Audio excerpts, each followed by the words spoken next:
ছেলেটা কে? রসমালাই, আমি তোকে জিজ্ঞেস করছি, কে সে?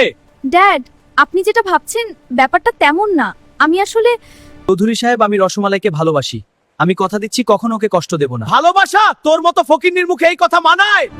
শোন ফকিরের বাচ্চা, আজকের পর যদি তোকে আমার মেয়ের আশেপাশেও দেখি তাহলে কিন্তু তোর ভালো হবে না।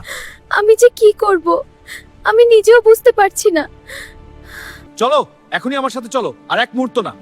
সমমরিচ, আমাকে ভুলে যেও না। আজকে আমি কিছুই না, তাই আমাকে তুচ্ছ ভাবছে, কিন্তু একদিন আমি নিজেকে প্রমাণ করব। তারপরই আমি তার বাবার সামনে দাঁড়িয়ে বলবো আমি রসমালাইকে পাওয়ার যোগ্য।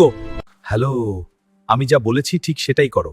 ছেলেটার প্রতিটা মুভমেন্ট আমার জানতে হবে। সে কে, কোথায় থাকে, সব বের করো। ড্যাড, আপনি এটা কি করছেন?